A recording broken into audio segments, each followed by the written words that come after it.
Hey guys, it's Tom Leo. Welcome to your random video on the Tom Leo channel. I hate when I do this, but I'm not a random person. I can never think of anything random to do just right off the bat. I just can't. It's impossible for me.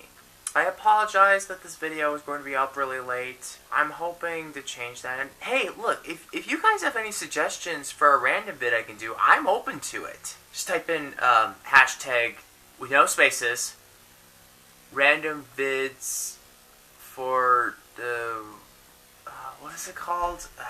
I can't even remember my own hashtag. Okay, just put the hashtag at the bottom and tweet some ideas on Twitter with the hashtag so I can know which ideas you want me to do. And at the very last minute, I have my old computer.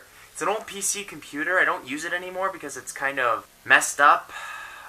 But it has a story that I wrote in there as when I was in high school. Now, let me tell you a little something about this story. I like the Marvel and DC comic book universe. I like the heroes. I like the different concepts, the enemies, all that stuff. I like it so much. And I thought, why not make my own type of hero franchise?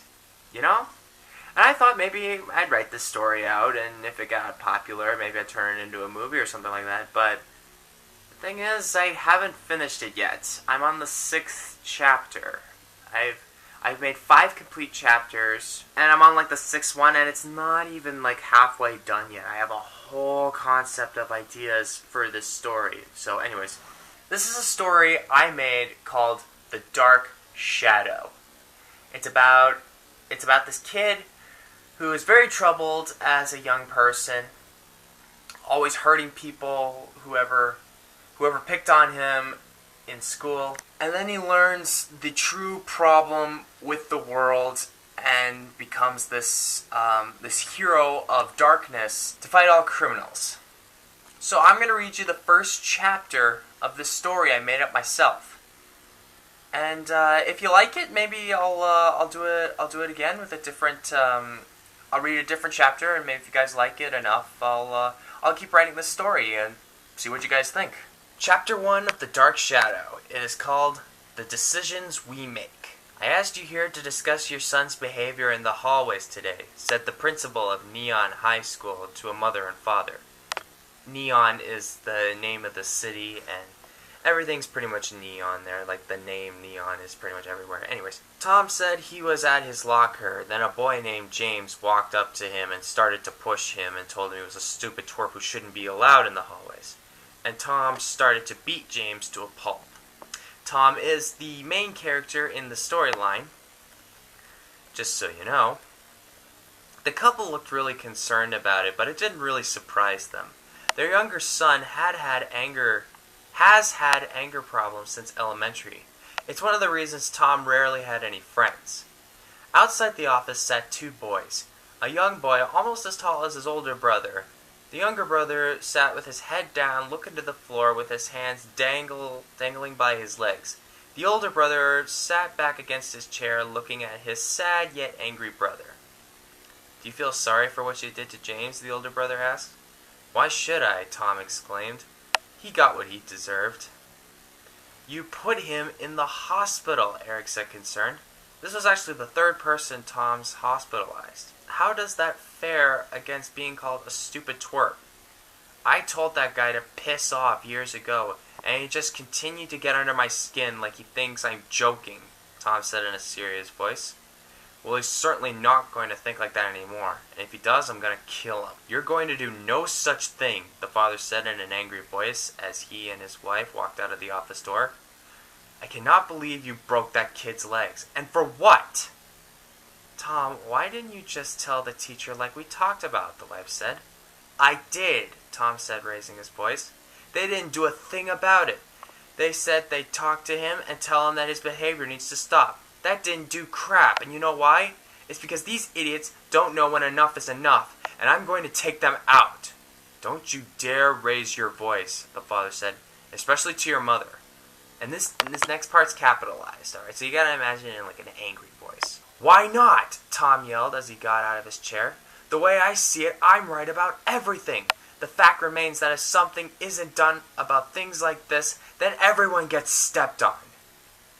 "You think getting picked on at school is the same as getting stepped on?" the father said in a more serious voice. "Dad, don't show him that," Eric said as he got out of his chair. "He's too young for it." Eric's the older brother, Tom. "I don't care," his father said, still talking in a serious voice. "He needs to see what's going to happen if he doesn't smarten up." He grabbed his younger son by the wrist and dragged him to his car. His wife and older son followed behind, keeping their distance. Tom and his dad sat in the front, and Eric and his mother sat in the back of, I guess I really should add, of the car. Okay, I'm setting the camera down so it's a little easier on my arm. No one said a word until they reached an abandoned road full of people in worn-out clothes. Most of them were around an open fire, and others were leaning against the wall with worn-out blankets around them. "Do you see all this?" the father said, pointing out the window. "Do you see all these people here? These are people who have gone through what you've gone through in their high school life. They've been picked on and pushed around because of some high school hotshot, in quotations, who thinks he's higher than anyone else. But that never bothered them. You know why? Because they had a home that they can go to when all that petty crap has been dealt with. And now these people can't do that because their homes, their money, everything they own was taken from them because a crime lord who is higher than anyone else." The woman in the back felt that she should say something to her husband, but she learned years ago, when it came to family, Royce could not be reasoned with. Royce is the name of Tom's father, so just in case you couldn't get that. Anyways, "If you want to talk about getting stepped on, then talk to them about it," Royce said as he continued to drive his car at a slow pace. "I'm not going out there to talk to those failures," Tom said, more disgusted than angry.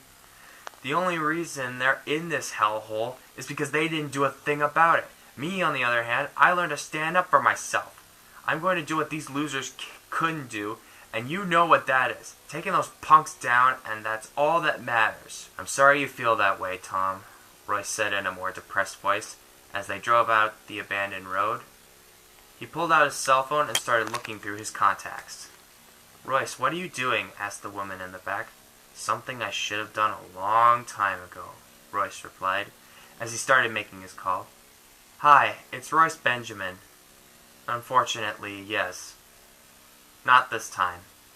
I think Tom needs more serious help." "Okay, thank you. Bye." "Royce, did you just..." the woman demanded to know, but was then cut off. I have to," Royce said. "This is more serious than you realize. He needs help." They drove up to a campus that looked like a school and a prison. "Get out," Royce said to his younger son. "A reform school? Really?" Tom said, a little upset. "This is not going to change my attitude. I'm right about all this, and you know it." A security guard opened the car door and took Tom by the wrist.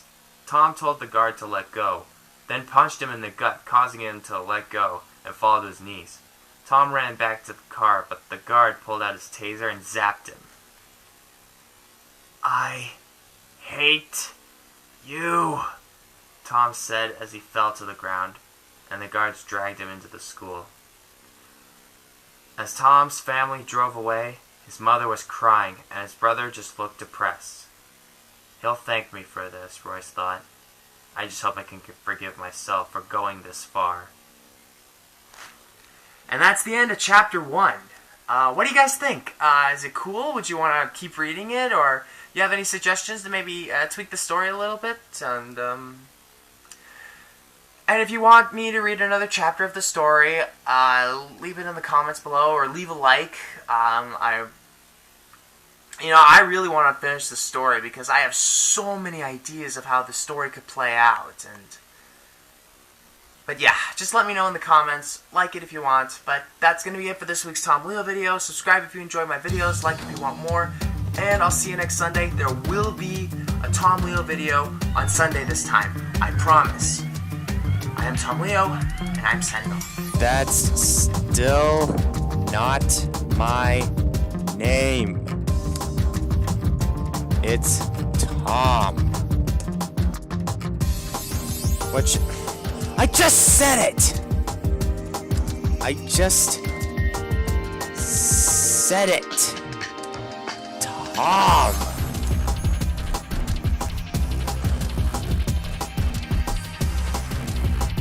Oh, for Pete's sake, this is ridiculous.